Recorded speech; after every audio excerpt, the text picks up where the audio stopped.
Hi again. Welcome back to our Read Alouds. It's the beginning of the week, Monday, and I'm joined by my daughter Taylor, who's in second grade in Mrs. Lusk's room. She's going to sit in on the Read Aloud today. I hope you all had a nice weekend. And the book we're going to read today, Taylor, can you hold it up? Is The Librarian from the Black Lagoon. Now, I hope you guys don't view me as a librarian from the Black Lagoon. I hope you guys see me as someone you can come to and get help and ask for certain books that you need. And if you need to just kind of hang out and get your head right, you can come to me. This story, not so much. Let's find out what happens. Today our class is going to the library. We've been hearing some really scary things about that place. The library is somewhere behind the boiler room. It's called Media Center of the Earth. Mrs. Beamster is the librarian. The kids call her the Laminator. They say she laminates you if you talk in the library. She also has a library assistant named Igor. You know, you're getting close to the library by the signs on the wall. No talking beyond this point. No whispering beyond this point.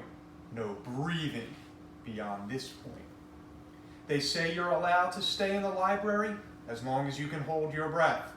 Some kids last as long as 1 minute. Is it a library you want to go to? That does not include the time in the decontamination room. There, you put on your hairnets and your rubber gloves. And next, you have to go through the gum detector. And once you're finally in the library, you can't actually check out books. In fact, you can't take them off the shelves.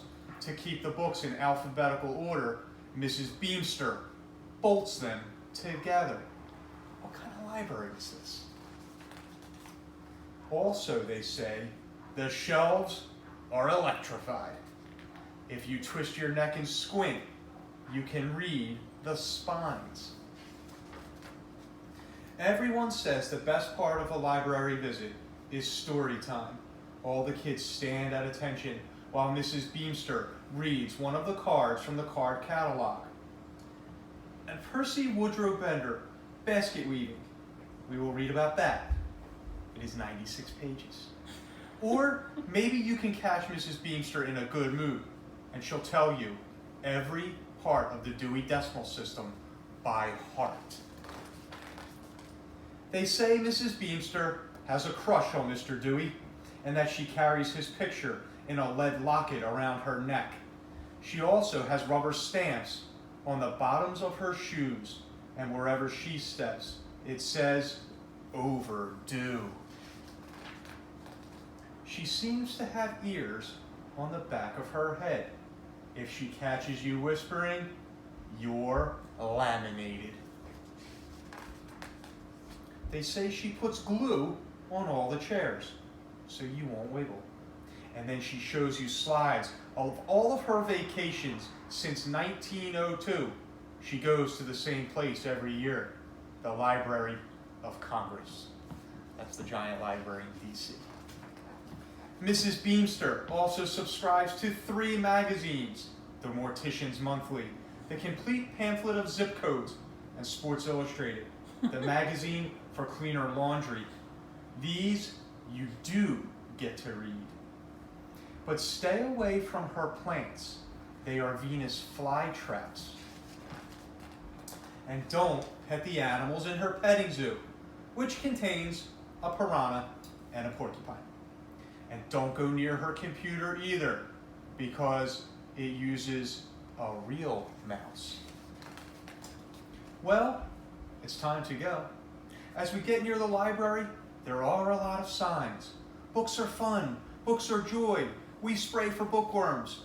Books can take you everywhere. We march right in and sit down in little chairs. These must be the ones without glue. Mrs. Beamster comes over with an armful of books and puts them on our table. Hello, children. Hello, Mrs. Beemster. Then she smiles, and she hands me one. It's a book of knock-knock jokes. Wow, I saved this one for you. Knock, knock. Who's there? Dishes. Dishes who? Dishes a nice place to be. Ha. I'm going to love going to the library.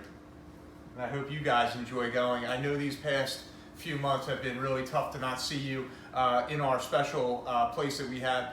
I always feel like we have the best library of any of the 5 elementary schools in Scotch Plains Fanwood because of the size of it and how much room we have to be able to move around. We kind of got lucky like that, so we try to make it a fun place. But the reason it's such a great place is you guys, and you make my job that much better every single day. Hope you're doing great, and I'll see you soon again. Take care.